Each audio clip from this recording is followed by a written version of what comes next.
ನಾವು ಏನು ಯೋಚನೆ ಮಾಡ್ತೀವೋ ಅದೇ ನಮ್ಮ ಜೀವನ ಆಗುತ್ತೆ ಅನ್ನೋ ಮಾತು ಸಾವಿರಾರು ವರ್ಷಗಳಿಂದ ಇದೆ ಅಲ್ವಾ? ಇದೇನೋ ಸುಮ್ಮನೆ ಹೇಳೋ ಮಾತಲ್ಲ, ಈಗ ಸೈನ್ಸ್ ಕೂಡ ಇದನ್ನೇ ಹೇಳ್ತಿದೆ. ಹಾಗಾದ್ರೆ ಬನ್ನಿ, ಇದರ ಹಿಂದಿರೋ ಸತ್ಯ ಏನು ಅಂತ ಇವತ್ತು ನೋಡೋಣ. ಅರ್ಲ್ ನೈಟಿಂಗೇಲ್ ಅಂತ ಒಬ್ರು ಇದನ್ನ ಜಗತ್ತಿನ ಅತ್ಯಂತ ವಿಚಿತ್ರವಾದ ರಹಸ್ಯ ಅಂತ ಕರೆದ್ರು. ಆ ರಹಸ್ಯ ಇಷ್ಟೇ: ನಾವು ಯಾವುದರ ಬಗ್ಗೆ ಯೋಚನೆ ಮಾಡ್ತೀವೋ ನಾವು ಅದೇ ಆಗ್ತೀವಿ. ಕೇಳೋಕೆ ಸಿಂಪಲ್ ಅನ್ಸಿದ್ರು, ಇದರಲ್ಲೇ ನಮ್ಮ ಲೈಫನ್ನೇ ಬದಲಾಯಿಸೋ ಶಕ್ತಿ ಇದೆ ಅಂತಾರೆ. ಹಾಗಾದ್ರೆ ಏನಿದು ರಹಸ್ಯ? ಇದು ನಮ್ಮ ಜೀವನದ ಮೇಲೆ ಹೇಗೆ ಕೆಲಸ ಮಾಡುತ್ತೆ? ನೋಡಿ, ಅರ್ಲ್ ನೈಟಿಂಗೇಲ್ ಒಂದು ಇಂಟ್ರೆಸ್ಟಿಂಗ್ ವಿಷಯ ಗಮನಿಸಿದ್ರು. 100 ಜನ 25ನೇ ವಯಸ್ಸಲ್ಲಿ ಕೆಲಸ ಶುರು ಮಾಡ್ತಾರೆ ಅಂದ್ಕೊಳ್ಳಿ. ಅವರು 65 ವರ್ಷಕ್ಕೆ ಬರುವಷ್ಟರಲ್ಲಿ ಏನಾಗುತ್ತೆ ಗೊತ್ತಾ? ಅದ್ರಲ್ಲಿ 95 ಜನ ಆರ್ಥಿಕವಾಗಿ ಸ್ವತಂತ್ರ ಆಗ್ಬೇಕು ಅನ್ನೋ ತಮ್ಮ ಗುರಿಯನ್ನ ತಲುಪಿರೋದೇ ಇಲ್ಲ. ಅಂದ್ರೆ ಕೇವಲ 5% ಜನ ಮಾತ್ರ ಯಶಸ್ಸು ಕಾಣ್ತಾರೆ. ಹಾಗಾದ್ರೆ ಪ್ರಶ್ನೆ ಇಷ್ಟೇ: ಯಾಕೆ ಕೆಲವು ಜನ ಮಾತ್ರ ಯಶಸ್ಸು ಕಾಣ್ತಾರ? ಮಿಕ್ಕಿದವರೆಲ್ಲ ಯಾಕೆ ಫೇಲ್ ಆಗ್ತಾರ? ಆ ಯಶಸ್ವಿ 5% ಜನರಲ್ಲಿ ಅಂಥದ್ದೇನಿದೆ? ಮಿಕ್ಕಿದ 95% ಜನರಲ್ಲಿ ಏನಿಲ್ಲ? ಇದೇ ಪ್ರಶ್ನೆಗೆ ಇವತ್ತು ನಾವು ಉತ್ತರ ಹುಡುಕೋಣ. ಇಲ್ಲಿ ಯಶಸ್ಸಿಗೆ ಒಂದು ವಿಭಿನ್ನವಾದ ಅರ್ಥ ಇದೆ. ನೈಟಿಂಗೇಲ್ ಪ್ರಕಾರ ಯಶಸ್ಸು ಅಂದ್ರೆ ಬರೀ ದುಡ್ಡು ಮಾಡೋದಲ್ಲ, ಬದಲಿಗೆ ಒಂದು ಯೋಗ್ಯ ಗುರಿಯನ್ನ ಇಟ್ಕೊಂಡು ಅದರ ಕಡೆಗೆ ನಿರಂತರವಾಗಿ ಮುಂದೆ ಸಾಗೋದು. ಅಂದ್ರೆ ಯಾರತ್ರ ಒಂದು ನಿರ್ದಿಷ್ಟ ಗುರಿ ಇದೆಯೋ ಅವರು ಯಶಸ್ವಿ, ಯಾರತ್ರ ಗುರಿ ಇಲ್ಲವೋ ಅವರು ವಿಫಲ ಅಷ್ಟೇ. ಈ ಐಡಿಯಾ ಏನೂ ಹೊಸ್ತಲ್ಲ. ಸಾವಿರಾರು ವರ್ಷಗಳಿಂದ ಬೈಬಲ್ನಿಂದ ಹಿಡಿದು ರೋಮನ್ ಚಕ್ರವರ್ತಿ ಮಾರ್ಕಸ್ ಆರೆಲಿಯಸ್ವರೆಗೆ ದೊಡ್ಡ ದೊಡ್ಡ ಚಿಂತಕರೆಲ್ಲ ಇದೇ ಸತ್ಯವನ್ನ ಮತ್ತೆ ಮತ್ತೆ ಹೇಳಿದ್ದಾರೆ. ಸೊ ಇದು ಕೇವಲ ಒಂದು ಟ್ರೆಂಡ್ ಅಲ್ಲ, ಇದೊಂದು ಟೈಮ್ಲೆಸ್ ಜ್ಞಾನ. ಇತಿಹಾಸ, ತತ್ವಶಾಸ್ತ್ರ ಇದೆಲ್ಲ ಸರಿ, ಆದರೆ ಇವತ್ತು ನಾವು ನೇರವಾಗಿ ಸೈನ್ಸ್ ಕಡೆಗೆ ಹೋಗೋಣ. ನಮ್ಮ ಆಲೋಚನೆಗಳು ಕೇವಲ ಗಾಳಿಲಿರೋ ಯೋಚನೆಗಳಲ್ಲ, ಅವು ನಮ್ಮ ಮೆದುಳಿನ ಮೇಲೆ ಭೌತಿಕವಾಗಿ, ಫಿಸಿಕಲ್ ಆಗಿ ಪರಿಣಾಮ ಬೀರುತ್ತೆ. ಈ ಅದ್ಭುತ ಐಡಿಯಾ ಹಿಂದಿರೋ ಸೈಂಟಿಫಿಕ್ ಕಾರಣಕ್ಕೆ ನ್ಯೂರೋಪ್ಲಾಸ್ಟಿಸಿಟಿ ಅಂತ ಕರೀತಾರೆ.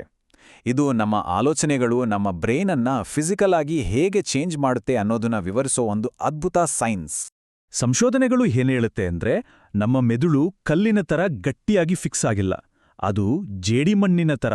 ನಮ್ಮ ಅನುಭವಗಳು ಮತ್ತು ನಮ್ಮ ಯೋಚನೆಗಳಿಗೆ ತಕ್ಕ ಹಾಗೆ ಅದು ತನ್ನ ಆಕಾರವನ್ನ, ತನ್ನ ರಚನೆಯನ್ನ ಸದಾ ಬದಲಾಯಿಸ್ಕೊಳ್ತಾ ಇರುತ್ತೆ. ಹಾಗಾದ್ರೆ ಸಿಂಪಲ್ ಆಗಿ ಹೇಳೋದಾದ್ರೆ, ನ್ಯೂರೋಪ್ಲಾಸ್ಟಿಸಿಟಿ ಅಂದ್ರೆ ಮೆದುಳಿನ ಅಡ್ಜಸ್ಟ್ ಆಗೋ ಕೆಪಾಸಿಟಿ. ಪ್ರತಿ ಸಾರಿ ನಾವು ಹೊಸದನ್ನ ಕಲಿಯುವಾಗ ಇಲ್ಲ ಹೊಸದಾಗಿ ಯೋಚನೆ ಮಾಡಿದಾಗ ನಮ್ಮ ಬ್ರೈನ್ನಲ್ಲಿರೋ ನ್ಯೂರಾನ್ಗಳು ಹೊಸ ಕನೆಕ್ಷನ್ಗಳನ್ನ ಮಾಡ್ಕೊಳ್ಳುತ್ತೆ. ಈ ಪ್ರೋಸೆಸ್ ಹೇಗಾಗುತ್ತೆ ಅಂತ ನೋಡೋಣ ಬನ್ನಿ. ಒಂದು ಯೋಚನೆ ಬಂದಾಗ ಮೆದುಳಲ್ಲಿ ಒಂದು ಚಿಕ್ಕ ಎಲೆಕ್ಟ್ರಿಕಲ್ ಪಾತ್ ಅಂದ್ರೆ ಒಂದು ದಾರಿ ಕ್ರಿಯೇಟ್ ಆಗುತ್ತೆ. ನಾವು ಅದೇ ಯೋಚನೆಯನ್ನ ಮತ್ತೆ ಮತ್ತೆ ಮಾಡಿದಾಗ ಆ ಸಣ್ಣ ದಾರಿ ಗಟ್ಟಿಯಾಗಿ ಒಂದು ಹೆದ್ದಾರಿಯ ಹಾಗೆ ಆಗುತ್ತೆ. ಕೊನೆಗೆ ಆ ರೀತಿ ಯೋಚಿಸೋದು ನಮ್ಮ ಹ್ಯಾಬಿಟ್, ನಮ್ಮ ಸ್ವಭಾವವೇ ಆಗಿಬಿಡುತ್ತೆ. ಇದರ ರಿಸಲ್ಟ್ ಇದೆಯಲ್ಲ, ಅದು ನಿಜಕ್ಕೂ ಅದ್ಭುತ. ಪಾಸಿಟಿವ್ ಆಗಿ ಯೋಚನೆ ಮಾಡೋದು ಸುಮ್ಮನೆ ಚೆನ್ನಾಗಿ ಅನ್ಸೋದು ಮಾತ್ರ ಅಲ್ಲ, ಅದು ನಮ್ಮ ಮೆದುಳಿನ ಕೆಮಿಸ್ಟ್ರಿಯನ್ನೇ ಚೇಂಜ್ ಮಾಡುತ್ತೆ. ನಮ್ಮ ಎಮೋಷನಲ್ ಕಂಟ್ರೋಲ್ ಚೆನ್ನಾಗಿರುತ್ತೆ. ಸಿರೋಟೋನಿನ್, ಡೋಪಮಿನ್ ಅಂತಾರಲ್ಲ, ಆ ಹ್ಯಾಪಿ ಹಾರ್ಮೋನ್ಸ್ಗಳನ್ನು ರಿಲೀಸ್ ಮಾಡುತ್ತೆ. ಅಷ್ಟೇ ಅಲ್ಲ, ಸೋಲನ್ನೇ ಗೆಲುವಿನ ಮೆಟ್ಟಲು ಅಂತ ನೋಡೋ ಗ್ರೋತ್ ಮೈಂಡ್ಸೆಟ್ ಕೂಡ ಬೆಳೆಯುತ್ತೆ. ಇದೆಲ್ಲ ಕೇಳಿದ್ಮೇಲೆ ಒಂದು ಇಂಪಾರ್ಟೆಂಟ್ ಪ್ರಶ್ನೆ ಬರುತ್ತೆ. ನಮ್ಮ ಯೋಚನೆಗಳಿಗೆ ಇಷ್ಟೆಲ್ಲ ಪವರ್ ಇದ್ರೆ ನಮ್ಮ ಯೋಚನೆಗಳನ್ನ ನಾವೇ ಕಂಟ್ರೋಲ್ ಮಾಡಿ ನಮಗೆ ಬೇಕಾದ ಹಾಗೆ ಬದಲಾಯಿಸೋದು ಹೇಗೆ? ಈ ಬದಲಾವಣೆಯನ್ನ ತರಲಿಕ್ಕೆ ಕಾಗ್ನಿಟಿವ್ ಬಿಹೇವಿಯರ್ ಥೆರಪಿ ಅಂದ್ರೆ ಸಿಬಿಟಿಯಲ್ಲಿ ಒಂದು ಸಿಂಪಲ್ ಆದರೆ ಪವರ್ಫುಲ್ ಟೂಲ್ ಇದೆ. ನಮ್ಮ ಮನಸ್ಸು ಹೇಗೆ ಕೆಲಸ ಮಾಡುತ್ತೆ ಅಂತ ಅರ್ಥ ಮಾಡ್ಕೊಳ್ಳೋಕ್ಕೆ ಈ ಮಾಡೆಲ್ಗೆ ABC ಮಾಡೆಲ್ ಅಂತ ಹೇಳ್ತಾರೆ. ಈ ಮಾಡೆಲ್ನಲ್ಲಿ 3 ಸ್ಟೆಪ್ಸ್ ಇದೆ. ಎ ಅಂದ್ರೆ ಆಕ್ಟಿವೇಟಿಂಗ್ ಈವೆಂಟ್, ಅಂದ್ರೆ ನಮ್ಮ ಸುತ್ತಮುತ್ತ ನಡೆಯೋ ಒಂದು ಘಟನೆ. ಬಿ ಅಂದ್ರೆ ಬಿಲೀಫ್, ಅಂದ್ರೆ ಆ ಘಟನೆ ಬಗ್ಗೆ ನಮ್ಮ ನಂಬಿಕೆ ಅಥವಾ ನಾವದಕ್ಕೆ ಕೊಡೋ ಅರ್ಥ. ಮತ್ತು ಸಿ ಅಂದ್ರೆ ಕಾನ್ಸಿಕ್ವೆನ್ಸ್, ಅಂದ್ರೆ ಆ ನಂಬಿಕೆಯಿಂದ ನಮಗಾಗೋ ಫೀಲಿಂಗ್ ಅಥವಾ ರಿಸಲ್ಟ್. ಇದರಲ್ಲಿ ಅತಿ ಮುಖ್ಯವಾದ ಪಾಯಿಂಟ್ ಏನ್ ಗೊತ್ತಾ? ನಡೆದ ಘಟನೆ ಎ ನಮ್ಮ ಫೀಲಿಂಗ್ಗೆ ಸಿ ನೇರ ಕಾರಣ ಅಲ್ಲ, ಬದಲಿಗೆ ಆ ಘಟನೆ ಬಗ್ಗೆ ನಮ್ಮ ನಂಬಿಕೆ ಬಿ ಇದೆಯಲ್ಲ, ಅದೇ ನಮ್ಮ ಫೀಲಿಂಗನ್ನ ನಿರ್ಧರಿಸುತ್ತೆ. ನಮ್ಮ ಕಂಟ್ರೋಲ್ ಇರೋದೇ ಇಲ್ಲಿ. ಒಂದು ಉದಾಹರಣೆ ತಗೊಳ್ಳೋಣ ಬನ್ನಿ. ಕೆಲಸದಲ್ಲಿ ಒಂದು ತಪ್ಪಾಯಿತು. ಎ ಅದಕ್ಕೆ ನಾನು ಫೇಲ್ಯೂರ್ ಅಂತ ನಂಬಿದ್ರೆ, ಬಿ ರಿಸಲ್ಟ್ ಏನು? ಟೆನ್ಷನ್ ಆಗುತ್ತೆ, ಆ ಕೆಲಸದಿಂದ ದೂರ ಓಡ್ತೀವಿ. ಸಿ ಅದೇ ತಪ್ಪಿಗೆ ಇದು ಕಲಿಯೋಕ್ಕೆ ಒಂದು ಅವಕಾಶ ಅಂತ ನಂಬಿದ್ರೆ, ಬಿ ಆಗ ರಿಸಲ್ಟ್ ಏನು?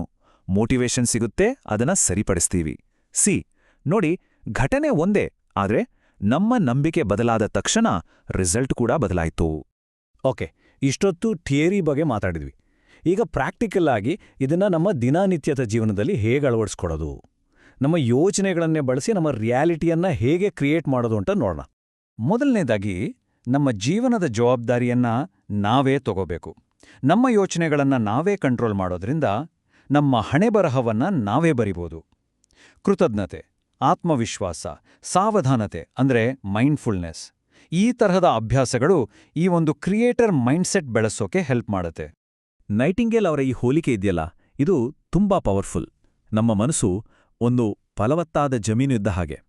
ಅದಕ್ಕೆ ನೀವು ಯಶಸ್ಸಿನ ಬೀಜ ಬಿತ್ತಿರೋ ಅಥವಾ ಸೋಲಿನ ಕಳೆ ಬೆಳೆಸ್ತಿರೋ ಅನ್ನೋದು ಮುಖ್ಯವಲ್ಲ.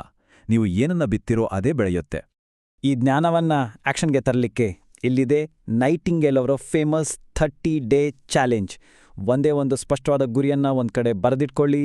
ಪ್ರತಿದಿನ ಬೆಳಗ್ಗೆ, ಮಧ್ಯಾಹ್ನ, ರಾತ್ರಿ ಅದನ್ನ ನೋಡಿ. ನೆಗೆಟಿವ್ ಯೋಚನೆಗಳು ಬಂದ ತಕ್ಷಣ ನಿಮ್ಮ ಗುರಿಯ ಚಿತ್ರವನ್ನ ಮನಸ್ಸಲ್ಲಿ ತಂದ್ಕೊಳ್ಳಿ ಮತ್ತು ಎಲ್ಲಕ್ಕಿಂತ ಮುಖ್ಯವಾಗಿ ಸೋಲೋಕೆ ಚಾನ್ಸೇ ಇಲ್ಲ ಅನ್ನೋ ಹಾಗೆ ಕೆಲಸ ಮಾಡಿ. ಕೊನೆಯದಾಗಿ, ಈ ಒಂದು ಮುಖ್ಯವಾದ ವಿಷಯವನ್ನ ನೆನಪಲ್ಲಿಟ್ಕೊಳ್ಳಿ. ನಮ್ಮ ಗಮನ ಯಾವಾಗ್ಲೂ ಸೇವೆ ಮಾಡೋದು ಮತ್ತೆ ಯಶಸ್ಸು ಗಳಿಸೋದ್ರ ಮೇಲೆ ಇರಬೇಕು. ನಾವು ಬೇರೆಯವರಿಗೆ ಮೌಲ್ಯಯುತವಾದದನ್ನ ಕೊಟ್ಟಾಗ ದುಡ್ಡು ಮತ್ತೆ ಸಮೃದ್ಧಿ ಯಶಸ್ಸಿನ ರಿಸಲ್ಟ್ ಆಗಿ ತನ್ನಿಂದ ತಾನೇ ಬರುತ್ತೆ. ಹಾಗಾದ್ರೆ ಈಗ ಪ್ರಶ್ನೆ ತುಂಬಾ ಸಿಂಪಲ್. ನಿಮ್ಮ ಮನಸ್ಸು ಅನ್ನೋ ಈ ಫಲವತ್ತಾದ ಜಮೀನಿನಲ್ಲಿ ನೀವು ಸಮೃದ್ಧಿಯ ಬೀಜಗಳನ್ನ ನೆಡ್ತೀರಾ ಅಥವಾ ಅನುಮಾನದ ಕಳೆಗಳನ್ನ ಬೆಳೆಸ್ತೀರಾ? ಆಯ್ಕೆ ಸಂಪೂರ್ಣವಾಗಿ ನಿಮಗೆ ಬಿಟ್ಟಿದ್ದು.